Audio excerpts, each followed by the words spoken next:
नमस्कार दोस्तों, मैं दिव्या आज आपके लिए लेकर आई हूँ मन्नू भंडारी की लिखी कहानी सज़ा। अगर आपको ये कहानी अच्छी लगे तो इसे लाइक करना और मेरे चैनल को सब्सक्राइब करना ना भूलें। धन्यवाद।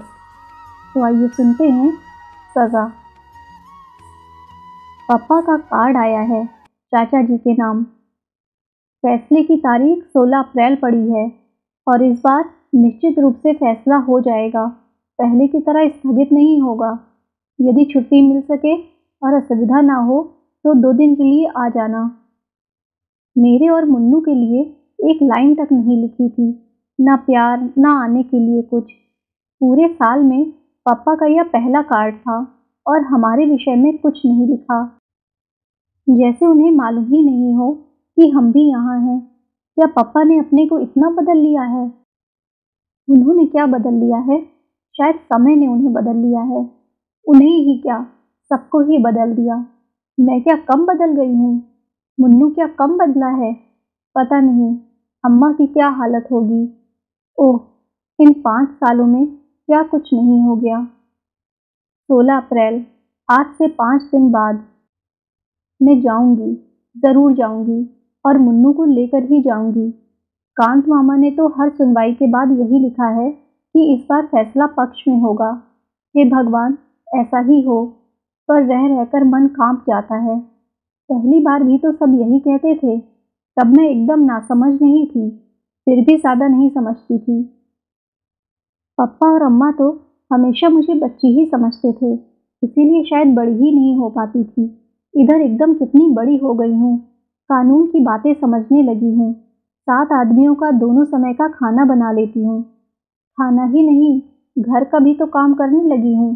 मेरे साथ स्कूल में जो लड़कियाँ पढ़ती थीं, उनसे करवा कर तो देखे कोई भी काम, पर वे क्यों ये सब काम करें? भगवान कभी उन्हें ऐसे बुरे दिन ना दिखाए। क्या पापा सचमुच छूट जाएंगे? पिछली बार जब फैसला हुआ था तब दादी बाबा चाचा सब आ गए थे। सब लोग कचहरी गए पर हमें नहीं ले गए। मुन्नू को छोड़ जाते, वह सचमुच बच्चा था, पर मैं तो बड़ी थी, 9वीं का इम्तिहान दे चुकी थी। मुझे पापा के सारे केस की बातें पता थी, फिर भी मुझे नहीं ले गए थे। मैं और मुन्नू सांस रोक कर सबके लौटने की प्रतीक्षा कर रहे थे। मैं खुद बहुत घबरा रही थी, पर मुन्नू को बराबर समझाती जा रही थी। और कोई चाहे मुझे बड़ा ना समझता, पर वह तो समझता ही था। 12 बजे दादी और अम्मा ने रोते रोते घर में प्रवेश किया। बाबा कुर्सी पर बैठकर हथेलियों में मुंह छिपाकर फूट फूट कर रोने लगे। हे भगवान, तेरे राज में इतना अंधेर, मेरे निर्दोष बेटे को 2 साल की सजा। सबको रोते देख हम दोनों भी खूब रोए। पापा को घर नहीं आने दिया, वहीं से जेल ले गए। 2 दिन मैं स्कूल नहीं गई। जब गई तो मेरी सभी सहेलियां हमदर्दी दिखाने लगीं, पर वह हमदर्दी बिल्कुल नहीं थी। हमदर्दी क्या ऐसे कहकर दिखाई जाती है? हाय हाय, बेचारी के पिता को जेल हो गई।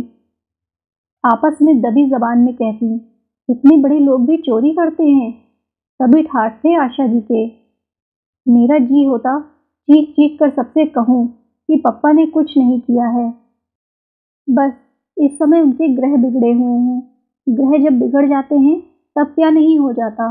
रामचंद्र जी ने कौन चोरी की थी, फिर भी 14 साल का वनवास काटा या नहीं? पांडवों ने क्या किया था, फिर भी अज्ञातवास भोगा या नहीं? तब जब ग्रह बिगड़ते हैं तो राजा को भी सब कुछ भोगना पड़ता है। इतनी सी बात ये लोग क्यों नहीं समझती? अम्मा ने मुझे समझाया कि अभी हमारे बुरे दिन हैं, जो भी आए चुपचाप सहन कर लो, और मैं समझ गई। तभी तो उन लोगों से कुछ नहीं कहती थी, पर उनको कभी समझ नहीं आया। शायद बुरे दिनों में ही समझ बढ़ती है। खैर, तभी कांत मामा आ गए। वह इंग्लैंड से जैसे ही लौटे सीधे घर आ गए थे। कितना बिगड़े थे बाबा और चाचा जी पर कि यह सब कैसे हो गया। आज के ज़माने में तो गुनहगार अपने को साफ बचा कर ले जाते हैं, लाखों हजम करके मूँछों पर ताव देते घूमते हैं, फाइलें की फाइलें गायब करवा देते हैं। और एक ये है कि बिना गड़बड़ किए जेल भोगने जा रहे हैं। बिना अपराध किए भी बाबा अपराधी की भांति चुपचाप सिर नीचा किए सब सुनते रहे। वह बेचारे कानून के छक्के पंजे क्या जाने, जब नहीं सुना जाता तो रो पड़ते। उस समय मुझे कांत मामा का व्यवहार ज़रा भी अच्छा नहीं लगता, पर कुछ कह भी तो नहीं सकता था कोई। वह हाईकोर्ट में अपील मंजूर करवाने के लिए भाग दौड़ कर रहे थे। इंग्लैंड से लौटकर कांत मामा अपने को बहुत समझने लगे थे, शायद बहुत कुछ होकर भी आए थे। उन्होंने सचमुच अपील मंजूर करवा दी। 25 दिनों बाद पप्पा छूट कर आए। मैं सोच रही थी, अब पप्पा कितना प्यार करेंगे हमें। कितने दिनों से घर में मनहूसियत छाई हुई है, वह दूर हो जाएगी। हमारे अच्छे दिन लौट आएंगे। सब लोगों के आ जाने से हमें तो कोई पूछता ही नहीं था। पहले घर में हम ही हम थे। खाना बनाया जाता हमारी इच्छा से, कहीं बाहर जाते तो हमारी इच्छा से। एकाएक जैसे हम कुछ नहीं रहे। मैं फिर भी कुछ समझती थी, पर मुन्नू नहीं समझता। किसी भी चीज़ की जिद कर बैठता। मैं उसे समझाती, भैया अभी हमारे बुरे ग्रह आए हुए हैं, किसी भी चीज़ की जिद नहीं करते। पर वह ग्रह व्रह कुछ नहीं मानता और रोए ही चला जाता। सोचा था अब हमारे आंसू पोंछने वाले और हमारी हर जिद पूरी करने वाले पप्पा आ जाएंगे तो हमारे सारे दुख दूर हो जाएंगे। पर वैसा कुछ भी नहीं हुआ। पप्पा मामा के साथ टांगे पर आए थे और आते ही बात करना तो दूर, बिना किसी की ओर देखे चुपचाप नीचे नज़र किए वह ऊपर चले गए। सब लोग सख्ते में आ गए। कैसे हो गए हैं पप्पा, किसी की हिम्मत ही नहीं हुई कि ऊपर जाए। आखिर दादी ने अम्मा को भेजा। अम्मा थोड़ी देर में ही लौट आईं। दरवाज़ा ही नहीं खोलते। बहुत खटखटाया तो यही कहा, चली जाओ, मुझे अभी परेशान मत करो। यूँ घर वालों के साथ रोई मैं रोज़ी थी, पर उस दिन पहली बार मेरा मन रोया था। अपनी पूरी समझ के साथ रोया था। क्या हो गया है मेरे पप्पा को। 25 दिनों बाद घर में घुसे और प्यार करना तो दूर रहा, हमारी ओर देखा तक नहीं। बार बार मन कहने लगा, यह मेरे पप्पा नहीं हैं, वह ऐसे हो ही नहीं सकते। जेल वालों ने उन्हें बदल दिया। एक अजीब सा भय मन में समाने लगा कि अब शायद पप्पा कभी प्यार नहीं करेंगे।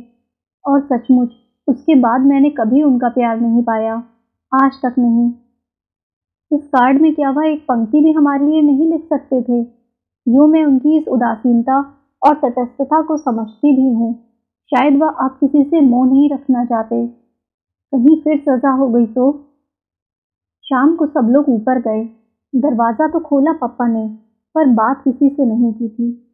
बस तकिए में मुंह गड़ाकर पड़े रहे थे। मुझे लग रहा था जैसे वह रो रहे हैं, पर हमें तुरंत नीचे भेज दिया गया था। कितना कितना गुस्सा आया था उस समय। पप्पा हमारे हैं और ये सब इस तरह कर रहे हैं मानो हम कुछ हैं ही नहीं। पप्पा पर पहला हक मेरा है और वह भी सारी दुनिया में मुझे ही सबसे ज़्यादा प्यार करते हैं। मैं मनाने लगी थी कि ये सब लोग जल्दी से जल्दी अलीगढ़ से चले जाएं तो अच्छा हो, तभी शायद पप्पा हमसे पहले की तरह प्यार करेंगे। सबके सामने शायद उन्हें शर्म आती है। शर्म की बात तो है ही, स्कूल में मुझे क्या कम शर्म आती थी। पप्पा के घर आने के बाद मामा और चाचा जी चले भी गए। दादी और बाबा तो घर के ही हैं, पर पप्पा फिर भी नहीं उतरे। उस रात अम्मा को सोने के लिए ऊपर भेजा। वह सवेरे उठकर आईं तो बोली, माँ जी मुन्नू को आप गांव लेती जाइए, वहाँ के स्कूल में डाल दीजिए। यहाँ तो अब उसकी फीस जुटाना भी भारी पड़ेगा। आशा का तो इस साल फाइनल है, वरना उसे भी उमेश भैया के पास भेज देती। नीचे का घर अब खाली कर देंगे। फिर और पता नहीं क्या क्या बातें हुई दोनों में, और फिर दोनों खूब रोईं, खूब रोईं। मैं किसी को भी रोता देखती तो बिना कारण जाने ही रोने लगती। फिर उस समय तो रोने का बहुत बड़ा कारण भी था। मुन्नू चला जाएगा, कैसे रहेगा यह गांव में। वहाँ का स्कूल भी कोई स्कूल है। यहाँ इतने अच्छे स्कूल में पढ़ा। पप्पा वैसे चाहें सारे दिन चुपचाप पड़े रहें, पर इस मामले में वह कभी चुप नहीं रहेंगे। पर पप्पा कुछ नहीं बोले। शायद अम्मा पापा ने साथ बैठकर ही यह सब तय किया था। रो धोकर मुन्नू भी चला गया। हाँ, जाते समय पप्पा ने उसे सीने से लगाकर बहुत प्यार किया था। मैं पास ही खड़ी रही थी। पप्पा की आंखों से आंसू टपक रहे थे। मेरा बड़ा मन कर रहा था कि मैं आंसू पोंछ दूं, उनके दुख को दूर करने के लिए नहीं, पापा का प्यार पाने के लिए। मुन्नू दूर जाकर भी पापा के कितने पास हो गया। मैं पास रहकर भी शायद हमेशा दूर ही रहूंगी। पर पापा छोड़ने नीचे नहीं आए, कोई स्टेशन भी नहीं गया। जाता ही कौन? अम्मा अकेली निकलती नहीं, और मैं जाती तो लौटती कैसे? कोई महीने भर बाद फिर हमारा घर रह गया था। उसमें से भी मुन्नू चला गया था। मुन्नू ही क्यों, सप्ताह बीतते न बीतते सारा सामान भी चला गया। नीचे का मकान खाली कर दिया गया। पकाना, खाना और सोना बरसाती में। पास की छोटी सी कोठरी साफ करके मुझे पढ़ने के लिए मिली। पापा अब कुछ कुछ बोलने लगे थे, पर पहले वाले पापा वह बिल्कुल नहीं रह गए थे। बस सारे दिन चुपचाप लेटे रहते या कुछ पढ़ते रहते। कभी कभी गोदी में तकिया रखकर कुछ लिखते भी। मेरा बड़ा मन होता था कि देखूं वह क्या लिखते हैं, पर कभी हिम्मत ही नहीं हुई। कितनी ही बार पढ़ा था कि दुख में हिम्मत रखने वाले ही सच्चे वीर होते हैं। हंसते हंसते जो सारे दुखों को झेल जाए वही सच्चा वीर पुरुष है। मेरा मन होता पापा को यह बात समझाऊं, पर क्या पापा यह सब नहीं जानते? फिर इस तरह मुंह छिपाकर तो वह पड़ा रहे जिसने सचमुच चोरी की हो। पापा को तो बाहर निकलना चाहिए, घूमना फिरना चाहिए। इस तरह रहकर तो वह सबके बीच अपने को अपराधी ही साबित कर रहे हैं। पर उन्हें कैसे समझाती? अपनी कोठरी में और कोई कष्ट नहीं था, पर भयंकर गर्मी के दिन और पंखा नहीं। रात तो जैसे तैसे छत पर कट जाती, पर दोपहर में तो छत पर बने कमरे भट्टी की तरह जलते थे। छुट्टियों के दिन बिताए नहीं बीत रहे थे। अपनी किसी सहेली के यहाँ जाने की इच्छा नहीं होती थी। पड़ोस तक में जाना छोड़ रखा था। दुख में कोई साथी नहीं होता। बस एक गांठ बांध रखी थी कि जब तक ये बुरे ग्रह टल नहीं जाते तब तक सभी कुछ चुपचाप सहन करना है। जुलाई में बाबा की चिट्ठी आई। मुन्नू को छठवें में भर्ती करवा दिया है और वह खुश है। हम सबने भी मान लिया कि वह खुशी होगा। ऐसा मान लेने में ही हम सबकी खुशी थी। साथ ही बाबा ने यह भी लिखा था कि शाम को उन्होंने एक दुकान में हिसाब लिखने का काम शुरू कर दिया है। 25 रुपए मिलेंगे, जिन्हें वह पापा के पास भेज देंगे। 50 रुपए उमेश चाचा जी भेजेंगे। मेरे सामने बाबा का बूढ़ा शरीर, झुकी कमर और धुंध भरी आंखें घूम गईं। इस बुढ़ापे में वह फिर से नौकरी करेंगे। अम्मा ने बताया कि इन 75 रुपयों में ही उन्हें घर चलाना है। तब मुझे भी पहली बार पापा पर गुस्सा आया कि क्यों उन्होंने सस्पेंशन के दौरान मिलने वाली आधी तनख्वाह लेने से इनकार कर दिया। कितना समझाया था कांत मामा ने। चाचा जी तो एक तरह से नाराज ही हो गए थे, पर पापा की एक ही जिद, जब तक मैं इस आरोप से मुक्त नहीं हो जाता ऑफिस से एक पैसा भी नहीं लूंगा। मैंने स्कूल की बस छोड़ दी। 3 मील पैदल ही जाती थी। धूप हो या बारिश, चेहरे पर शिकन नहीं लाती थी।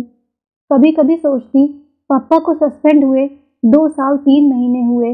इतने दिनों में आखिर कितना खर्च हुआ कि बैंक का सारा रुपया निकल गया।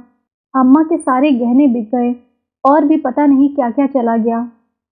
वकील लोग शायद बहुत लुटेरे होते हैं। कभी सोचती इससे तो पप्पा सचमुच ही ऑफिस का रुपया मार लेते तो अच्छा होता। कम से कम मुन्नू को तो अपने पास रख सकते और एक पंखा भी रख लेते। इस उमस में चमड़ी जैसे उबली जाती है। ईमानदारी करके ही कौन बड़ा सुख मिल रहा है। अम्मा को पता नहीं क्या हो गया था कि भीतर ही भीतर सूखती जा रही थी। कहाँ तो कुछ नहीं करती थी और कहाँ अब सारा काम हाथ से करने लगी। पापा भी उनकी मदद करते थे। उस समय मुझे बड़ा अच्छा लगता था। उन दिनों अम्मा बहुत चिड़चिड़ी हो गई थी। एक दिन उन्होंने मुझे ज़रा सी बात पर पीट दिया। अपनी याद में पहली बार मार खाई थी, और वह भी इस उम्र में। शरीर से ज़्यादा मन आहत हुआ। चोट से ज़्यादा इस बात का दुख था कि पप्पा बैठे देखते रहे पर कुछ नहीं कहा। ना अम्मा को मना किया, ना मुझे ही प्यार किया। अपनी कोठरी में बैठकर मैं घंटों रोई थी। हे भगवान, सब दुख दो, पर मेरे पप्पा को पहले जैसा कर दो। वह पहले की ही तरह काम करेंगे तो मैं सब कुछ सहन कर लूँगी। सुनवाई की पहली तारीख ही 6 महीने बाद की पड़ी थी। कांत मामा ने कोशिश तो बहुत की थी कि जल्दी जल्दी सारी सुनवाई हो जाए और फैसला हो जाए, पर कानून कांत मामा की इच्छा से नहीं, अपनी रफ्तार से चलता है। वकीलों का सारा खर्च मामा ही कर रहे हैं। ज़रूर मामी से छिपा कर रहे होंगे, वरना वह तो एक पैसा भी खर्च ना करने दें। पहली सुनवाई बहुत अच्छी हुई थी। सर्दी में ठिठुरते हुए जब हमने यह खबर सुनी थी, तो गर्मी की एक लहर ऊपर से नीचे तक दौड़ गई थी। घर की हालत बद से बदतर होती जा रही थी, खासकर अम्मा की। मुझे तभी लगता था कि कोई ऐसी बीमारी इन्हें लग गई है जो भीतर ही भीतर इन्हें खाए जा रही है। हाइजीन में रोग और उनके लक्षण पढ़ रखे थे, और मुझे अम्मा के सारे लक्षण राजयक्षमा के से लगते थे। सर्दी में वह जो ठंड खा गई तो 4 महीने तक खांसती ही रहीं। बाबा की चिट्ठी आई। बड़ी बेबसी में उन्होंने लिखा, हिसाब में कुछ ऐसी भूल हुई कि वह काम चला गया। अब तो 50 रुपए की पेंशन में से किसी तरह 15 रुपए ही भेज सकूंगा। हिम्मत रखना बेटा, बुरे दिन आते हैं तो सब तरफ से आते हैं, पर ये दिन फिरेंगे ज़रूर। भगवान के घर देर हो सकती है, अंधेर नहीं। दूसरी सुनवाई अप्रैल में हुई। तारीखें जल्दी मिलती ही नहीं थीं। पप्पा को छूटे साल हो गया था और अभी तक केवल 2 सुनवाई हुई थी। इतने दिनों बाद ही यदि सुनवाई हुई तो 1 साल और लग जाएगा। मेरा मन काँप जाता था। लगता था अब ऐसे दिन नहीं काटे जाते। मुन्नू गांव में, पप्पा बरसाती में, मैं कोठरी में और अम्मा खाट पर। कैसे मैंने मैट्रिक का इम्तिहान दिया था मैं ही जानती हूँ, फिर भी सेकंड डिवीज़न में पास हो गई। कोई खुशी मनाने वाला नहीं था। सबके मन ऐसे मर चुके थे कि न किसी बात की खुशी होती थी, न रंज। जुलाई में नई समस्या आई। गांव में तो केवल मिडिल स्कूल ही था। मुन्नू का अब क्या हो, मेरा अब क्या हो। यहाँ कॉलेज में जाने का तो प्रश्न ही नहीं उठता था। मैं जानती थी कि बच्चों को पढ़ाना तो दूर, 65 रुपए में साथ रखकर खिलाना भी मुश्किल था। बाबा ने मुन्नू को सीधे उमेश चाचा के पास भेज दिया और खबर कर दी। यहाँ की स्थिति वह जानते थे। पप्पा वह पत्र पढ़कर सिहर उठे। अम्मा बहुत रोई। मैं छोरे को बेपढ़ा ही रख लेती, वहाँ क्यों भेज दिया। एक बार उसे मुझसे मिला तो देते। लीला का स्वभाव कौन नहीं जानता। मेरा बच्चा सहम सहम कर मर जाएगा। 2 दिन तक वह रोती रही। पप्पा अपराधी की तरह चुप बैठे रहे। अम्मा क्यों रोती है इस तरह। पप्पा यदि कुछ कर सकते हैं तो क्यों नहीं करते। 2 दिन बाद वह बोली, मैं सोचती हूँ आशा को भी वहीं भेज दो, वहीं कॉलेज में भर्ती हो जाएगी। मैं समझ ही नहीं पाई कि अम्मा व्यंग कर रही हैं या, पर अगले वाक्य ने ही सारी बात साफ कर दी। लीला का स्वभाव तुम जानते ही हो। आशा मुन्नू के पास रहेगी तो उसे तसल्ली तो रहेगी, रोने को एक गोद तो रहेगी। और अम्मा खुद फूट फूट कर रोने लगी थी। उमेश भैया को लिख देना, जो भी वह खर्च करें हम पर कर्ज ही समझे। मैं उनकी पाई पाई चुका दूंगी। भगवान कभी हमारे दिन भी बदलेगा ही, नहीं तो अपने को बेचकर उनका कर्ज अदा करूंगी। पर मेरे बच्चों पर थोड़ा रहम करें। ये दुखियारे यूं ही अनाथ हो रहे हैं। थोड़ा प्यार इन्हें भी दें, थोड़ा लीला को भी समझा दें। कांत मामा अपने ही किसी काम से दिल्ली आए थे। लौटते समय अलीगढ़ भी उतरे। अम्मा ने उन्हीं के साथ मुझे इलाहाबाद भेज दिया था। कांत मामा ने एक बार कहा ज़रूर था, कलकत्ता भेज दो, वहाँ पढ़ लेगी। पर क्या मैं पढ़ने जा रही थी। पढ़ना तो बस यूं ही था। मुझे तो मुन्नू को तसल्ली देनी थी। वह रोए तो उसे अपनी गोदी में रुलाना था। और उस दिन मैं सचमुच बड़ी हो गई थी, अम्मा की तरह बड़ी। पर घर छोड़ते समय सारे बड़प्पन के बावजूद फूट पड़ी थी। अम्मा की हालत देखकर घर का अधिक काम मैंने संभाल रखा था। अब क्या होगा। इस हालत में अम्मा कैसे सब काम करेंगी। रोज़ रोज़ के बुखार ने उन्हें हड्डियों की गठरी बना दिया था। पर अम्मा को तसल्ली देने वाले पप्पा हैं। रोने के लिए पप्पा की गोदी है। मुन्नू तो वहाँ अकेला है। अभी मेरी सबसे ज़्यादा ज़रूरत मुन्नू को ही है। रास्ते में कांत मामा ने मुझसे पूछा था, शारदा को रोज़ बुखार रहता है, किसी डॉक्टर को दिखाया या नहीं। नहीं, और मुझे रोना आ गया। रोते नहीं बेटे, अब बहुत जल्दी ही सब ठीक हो जाएगा। पप्पा ने तो कई बार कहा था कि दिखा दो, पर अम्मा मानती ही नहीं। कहती हैं डॉक्टर झूठ मूठ को वहम डाल देते हैं। मामा चुप हो गए थे। मामा क्या समझते नहीं? अम्मा इसीलिए नहीं दिखाती हैं कि डॉक्टर और दवाई का खर्च कहाँ से आएगा। वे लोग तो टॉनिक और दूध फल बता देंगे, आराम करने और खुश रहने को कह देंगे। बोलो, यह सब हो सकेगा 65 रुपए में? मुझसे पूछो, इन दिनों मैंने हिसाब चलाया है, एक एक चीज़ गिना सकती थी, पर उनसे क्या कहती। वकीलों का सारा खर्च तो वही कर रहे हैं, और वकीलों पर कितना खर्च होता है क्या मैं जानती नहीं? मुन्नू मुझे देखते ही चिपट पड़ा था और रो दिया था। मुझे भी रोना आ गया था। चाची ने कुछ कहा ज़रूर था, पर अपने ही रोने में हमने सुना नहीं। मुन्नू को गले लगाकर मुझे कैसा लग रहा था मैं नहीं बता सकती। इतना ज़रूर लगा कि मुझे सचमुच किसी गोदी की ज़रूरत थी, किसी सहारे की। मैं चाची से बातें कर रही थी। उन्हें मेरा आना अच्छा नहीं लगा था, यह साफ था, पर मैं ही कौन अपनी इच्छा से आई हूँ। मुन्नू का रंग काफ़ी सांवला पड़ गया था, चेहरा सूख कर मुरझा गया था और आंखें बड़ी सहमी सहमी सी थीं। लगा बहुत डर कर दब कर रहता है शायद यहाँ। घर में तो कितना उधम करता था। इतना सा बच्चा, कैसे उसने अपने को बदला होगा, दबाया होगा। देखा, उसका काम था साल भर के बिट्टू को खिलाना। सारे दिन वह उसे गोदी में टांगे टांगे फिरता। कब तो वह पढ़ता होगा, कब वह होमवर्क करता होगा। रात को जब वह सोने मेरे पास आया तो धीरे से बोला, दीदी, कल मुझे बुढ़िया के बाल खिलाना। टिल्लू और पम्मी रोज खाते हैं। चाची उन्हें पैसे देती हैं और कहती हैं छिप कर खा लिया करो, पर वे सामने ही खाते हैं। एक दिन टिल्लू मुझे चिढ़ा कर खा रहा था। मैंने उसके बाल छीन लिए। उसने चाची से शिकायत कर दी। चाची ने मुझे बहुत मारा। चाची बहुत ज़ोर से मारती हैं और वह फिर सिसकने लगा। मैंने उसे प्यार किया और कहा, मैं अपने भैया को बाल खिलाऊंगी, पर मेरा मन भीतर तक सिसक पड़ा। हम बड़े हैं, हम सब समझते हैं और सह भी सकते हैं, पर यह बेचारा कैसे समझे? समझ तो गया ही होगा, पर सहे कैसे? पहली रात को ही मैंने संकल्प लिया, मैं कॉलेज नहीं जाऊंगी। घर का सारा काम मैं करूंगी, जिससे चाची को पूरा आराम मिल सके और उनका गुस्सा ठंडा रहे। चाची कुछ भी कहेंगी तो चूं तक नहीं करूंगी। वह प्रसन्न रहेंगी तो मुन्नू सुरक्षित रहेगा। मुन्नू को रात में बैठकर पढ़ाया करूंगी।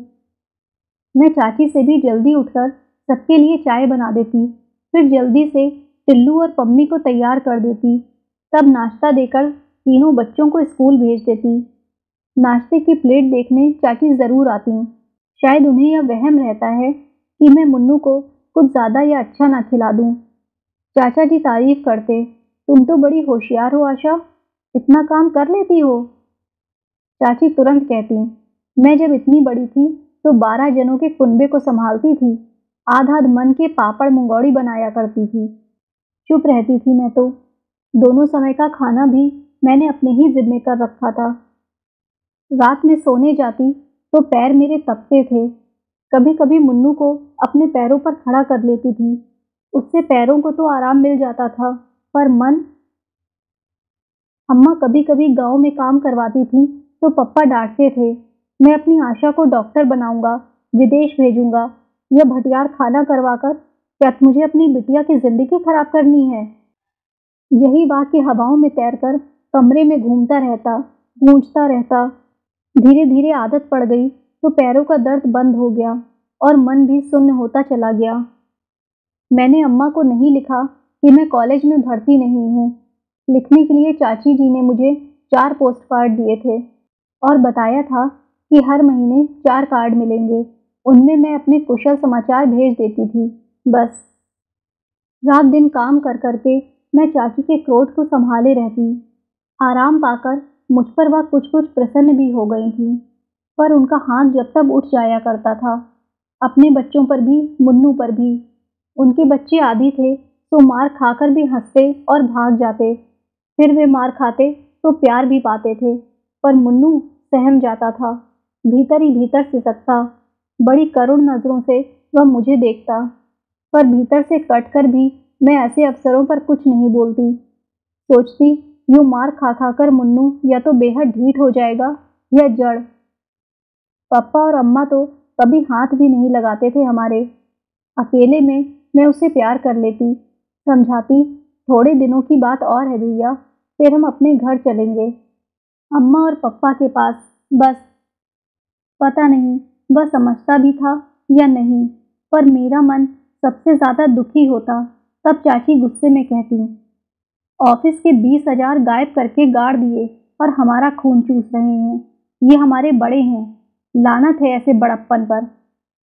मैं सोचती, क्या सचमुच चाचा जी यही सोचते हैं कि पप्पा ने रुपए मारे हैं?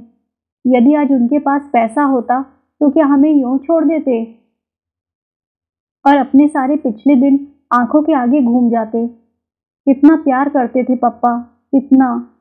मैं चाहे कुछ भी लिखूं, पर क्या वह जानते नहीं कि हम पर यहाँ क्या गुजर रही है? 31 तारीख को चाचा जी ने चाची के हाथ में तनख्वाह रखी तो चाची ने कहा, अब भाई साहब को लिख दो कि 50 रुपए नहीं भेज सकेंगे। इस महंगाई के ज़माने में 2 को पालना ही बहुत भारी पड़ रहा है। फिर हमारे भी तो बच्चे हैं, कौन यहाँ खानगड़ी है। बात ठीक थी, पर मेरा मन कांप गया। चाचा जी रुपए नहीं भेजेंगे तो क्या होगा? 15 रुपए महीने में क्या होगा? इतना तो कमरे का किराया ही चला जाता है। रोती हुई अम्मा और बिसूरते हुए पप्पा मुझे सारी रात दिखाई दिए। मैं भी उनके साथ बहुत रोई। अम्मा का कोई पत्र ही नहीं आया बहुत दिनों तक। उठते बैठते एक ही चिंता थी मुझे, अम्मा ने पैसे की क्या व्यवस्था की होगी। कांत मामा का भी कोई पत्र नहीं आया। पता नहीं क्या हाल है उधर का। पूरा अगस्त बीत गया। मैं अपने चारों कार्ड डाल चुकी, पर कोई जवाब नहीं आया। क्या हो गया है अम्मा को, लिखती क्यों नहीं? सितंबर में कांत मामा का पत्र आया। शारदा की तबीयत खराब थी तो उसे यहाँ ले आया।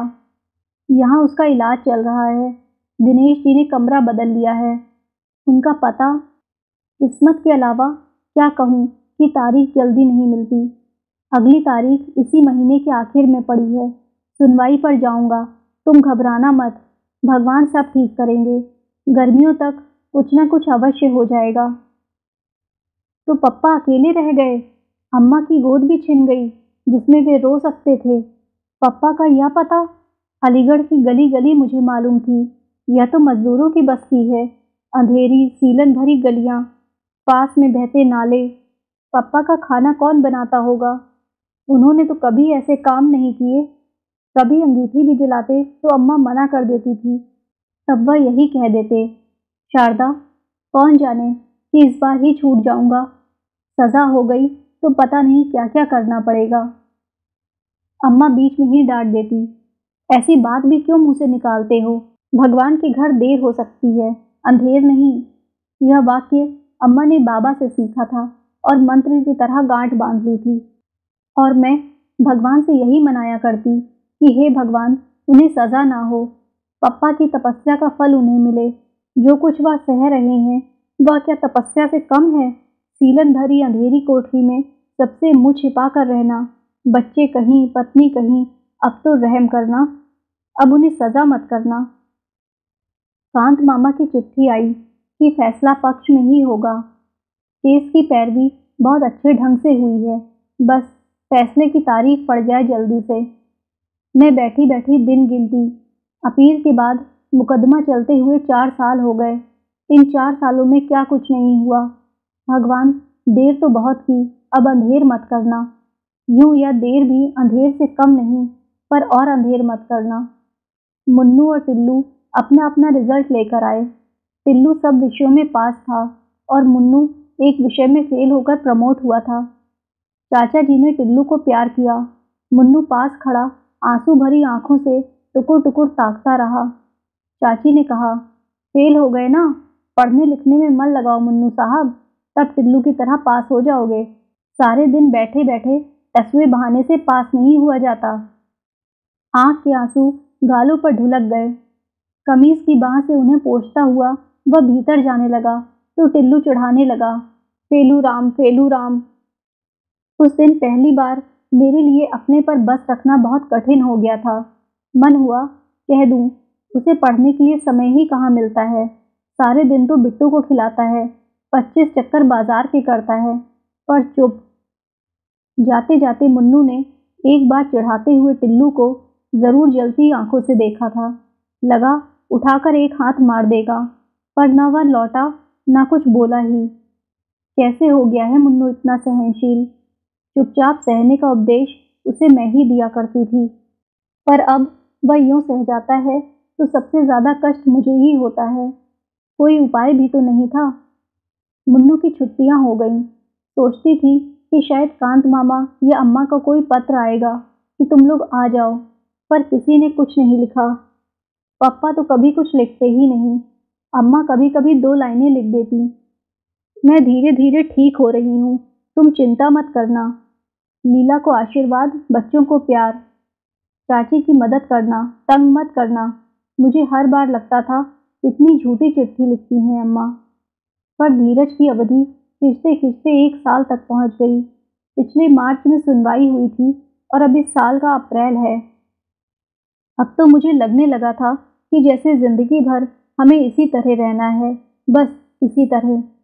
अब मैं कभी कॉलेज में पढ़ने नहीं जाऊंगी। मुन्नू हर साल एक विषय में फेल होकर जैसे तैसे प्रमोट हुआ करेगा। अम्मा शायद हमेशा बीमार रहकर मामा के यहाँ इलाज ही करवाती रहेंगी। पप्पा वैसे ही सीलन भरी बदबूदार कोठरी में अपना खाना पकाया करेंगे। और तभी आज पप्पा की यह चिट्ठी आई, उनके हाथ की लिखी पहली चिट्ठी। मैंने 1000 बार उसे देखा, पढ़ा, छुआ, जैसे उस कार्ड को छूकर पप्पा की हालत का ज्ञान हो जाएगा। पप्पा ने हमें बुलाया नहीं, कहने से चाचा जी ले जाएंगे, पर इस बार जाएंगे ज़रूर, चाहे कुछ भी हो जाए। कांत मामा को लिखूं, वे लेते जाएंगे। कल सवेरे 10 बजे फैसला है। हम दोनों कांत मामा के साथ आ गए। धर्मशाला में छोड़कर मामा अम्मा को लेने चले गए। पूरी उम्मीद थी कि इस बार अम्मा ज़रूर आएंगी, पर वह नहीं आई। मामा ने इतना ही कहा, उसकी हालत लाने जैसी नहीं थी। फैसला हो जाए तो तुम लोग वहीं चलना। पता नहीं अम्मा किस हालत में है, मन बार बार कांप उठता है। मामा कुछ छिपा रहे हैं। मैंने भी अम्मा से कितना कुछ छिपा रखा है। आज कौन किसके बारे में सही बात जानता है। दूसरे को हल्का रखने के लिए सब अपने अपने दुख से ही भारी हो रहे हैं। पप्पा आए तो मैं और मुन्नू उनसे लिपट गए। कैसे हो गए हैं पप्पा? शायद पप्पा को भी हम लोग ऐसे ही लग रहे होंगे। कितने कितने आंसू बह गए हम तीनों के। कांत मामा भी रो पड़े। शाम को दादी बाबा भी आ गए। रात में मुन्नू दादी से पूछ रहा था, दादी अब तो हम पप्पा के पास ही रहेंगे ना? तुम इतनी पूजा करती हो, अपने भगवान से कहो कि हमारे पप्पा को छोड़ दे। हाँ बेटा, अब तू पप्पा के पास ही रहेगा। रात दिन भगवान से यही तो कहती हूँ। चाची के पास तो मैं अब कभी नहीं जाऊँगा। टिल्लू अपने को समझता क्या है? मैं अपने पप्पा के पास रहूँ और फिर आ जाए। हर एक चीज़ में पछाड़ सकता हूँ, पढ़ने में भी, कुश्ती में भी। पहले फर्स्ट भी आया हूँ एक बार क्लास में। क्यों दादी, आया था ना? मेरी आंखें भीग आईं। कितने दिनों बाद मुन्नू को उसके असली रूप में देख रही हूँ। टिल्लू ने उसे चिढ़ाया था तो इसने कुछ नहीं कहा था, चुपचाप भीतर बैठकर रोया था। शायद जानता था कि टिल्लू को कुछ भी कहने का अर्थ है चाची की मार। पर मुझे कितना बुरा लगा था उस दिन। कहाँ चली गई मुन्नू की बाल सुलभ ईर्ष्या और प्रतिस्पर्धा की भावना? क्या इतनी सी उम्र में हम लोग सब कुछ सहने के लिए ही बने हैं? मुन्नू दादी की खाट पर ही सो गया। मुझे बिल्कुल भी नींद नहीं आई। कल फैसला है, हम सबकी किस्मत का फैसला। कांत मामा बहुत आश्वस्त हैं, पर पप्पा के चेहरे पर तो कोई भाव ही नहीं। फैसला हो गया। मैं भी कचहरी गई थी। इस बार किसी ने रोका भी नहीं। वहाँ खास भीड़ नहीं थी। पप्पा में भला घर वालों के सिवा किसे दिलचस्पी हो सकती थी? पप्पा कटघरे में खड़े थे। हम कुर्सियों पर बैठे जज साहब के आने की प्रतीक्षा कर रहे थे। जज साहब आए तो बाबा ने आंखें मूंद ली। अम्मा का सिर नीचा था। वह जरूर मन ही मन प्रार्थना कर रही होंगी। मुन्नू का हाथ कसकर दबाए बैठी थी और मुझे लग रहा था कि अब और देरी होगी तो मेरी सांस भी घुट जाएगी।